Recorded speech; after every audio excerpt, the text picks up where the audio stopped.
Hablemos de algunas definiciones importantes cuando se trata de género. Este dibujo que tenemos aquí representa los varios aspectos del género y se llama el muñeco de jengibre del género, puesto que no es ni masculino ni femenino. Cuando hablamos del género tenemos que hablar de cosas como identidad de género, atracción de género y el sexo o género biológico. La identidad de género se refiere a lo que nosotros tenemos dentro de nuestra cabeza. Si nosotros nos identificamos a nosotros mismos como mujer, como hombre, si no nos identificamos como ninguno de estos sexos o nos identificamos en ambos. Y esto es de lo que se tratan las personas trans.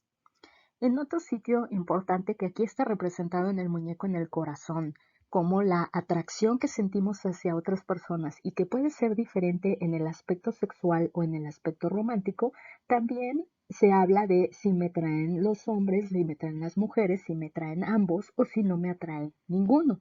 Y en estos grupos es en donde se encuentran las personas homosexuales, bisexuales, asexuales y demás.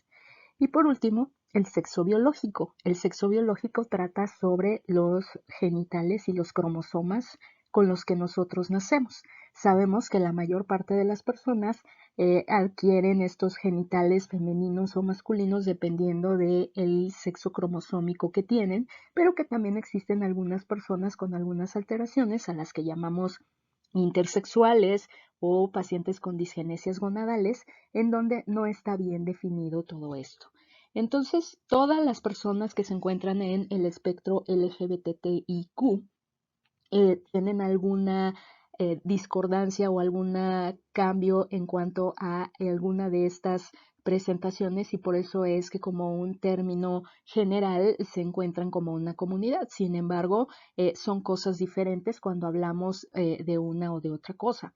Entonces las personas transgénero, transexual y queer pueden encontrarse más en el problema de una identidad de género diferente, mientras que las personas lesbianas, gay o bisexuales en las alteraciones, digamos, o variantes en cuanto a la atracción sexual, mientras que las personas intersexuales o con disgenesias gonadales se encuentran con alteraciones en el sexo biológico. Al final de cuentas, tanto mi identidad de género como la atracción que tengo hacia otras personas y el sexo biológico que tengo va a dar una expresión de género que va a ser más femenina que masculina o más masculina que femenina o intermedia o ninguna de las dos. Y esto es lo que muchas veces llega a generar confusión en las personas que no se encuentran dentro de este espectro. La expresión de género entonces es un constructo que depende mucho también de la cultura y del tiempo en el que nos encontramos. Aquí vemos a este actor muy famoso de las películas de Hollywood de antes, que es Rock Hudson, que era el galán de todas las novelas románticas y que todo el mundo se sorprendió al enterarse que había fallecido por VIH y que era una persona homosexual. ¿Cuál es la diferencia entonces entre estas dos personas? Ambos biológicamente son hombres masculinos, tienen una identidad, se identifican a sí mismos como hombres, tienen una orientación sexual homosexual, o sea, les atraen también los hombres, pero su expresión de género es diferente. ¿Por qué? Porque a esta persona probablemente las cuestiones culturales en su época no le permitían tener una expresión diferente o tal vez porque así lo prefiere.